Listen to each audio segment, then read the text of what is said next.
मध्य प्रदेश में 10,000 से ज्यादा पदों पर होने वाली शिक्षक भर्ती परीक्षा रोज नए नए विवादों में घिरती नजर आ रही है।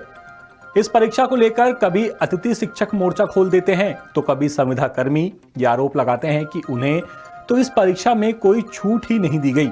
द सूत्र ने भी आपको एक खबर दिखाई थी कि शिक्षक भर्ती परीक्षा में संविदा कर्मियों के लिए जो नियम बनाए गए वो पुरानी संविदा नीति के तहत बना दिए गए, जबकि मध्य प्रदेश में नई संविदा नीति लागू हो चुकी है।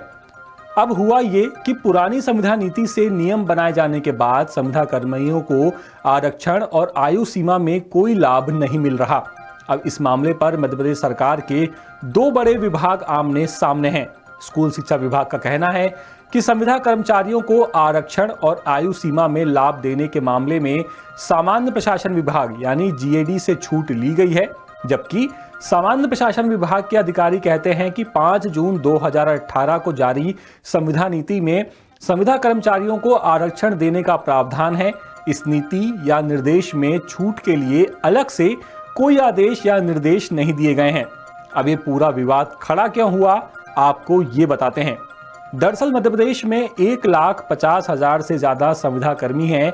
इनमें से करीब 20,000 कर्मचारी शिक्षक चयन परीक्षा में शामिल होने के मापदंड पूरे करते हैं, पर वो आरक्षण और आयु सीमा में छूट का लाभ न मिलने से परीक्षा का फॉर्म नहीं भर पा रहे। बता दें कि ये परीक्षा 20 मार्च से शुरू हो रही है। अब समस्या ये खड़ी हुई है क्योंकि ये मान लीजिए कि दरअसल ये समस्या संविदा नीति 2023 की जगह पर संविदा नीति 2018 के नियमों के पालन करने की वजह से हो रही है। यानी नियम बनाया जाना चाहिए था 2023 की नीति के तहत और नियम बना दिया गया 2018 की नीति के तहत। दरअसल स्कूल शिक्षा विभाग ने 5 जून 2018 की संविदा नीति को आधार बनाकर नियम बना दिया, जिसमें संविदा कर्मियों को 20% आरक्षण देने का प्रावधान है, जबकि संविदा नीति 22 जुलाई 2023 में जो नीति आई उस नीति में संविदा कर्मचारियों को 50% आरक्षण और आयु सीमा में 5 साल की छूट देने का प्रावधान किया गया है। इतना ही नहीं, 2023 की नीति में 5 जून 2018, 25 जुलाई 2018 और 22 जुलाई 2020 की संविदा नीति को अधिक्रमित यानी कि समाप्त किया गया है। यानी शिक्षक चयन परीक्षा में संविदा नीति 2023 के प्रावधानों का पालन किया जाना चाहिए था, जो कि नहीं किया गया। यही वो वजह है जिसकी बाद मध्य प्रदेश में होने वाली परीक्षा अब अधर में अटकती दिखाई दे रही है, क्योंकि संविदा कर्मी अब हाईकोर्ट जाने की तैयारी कर रहे हैं।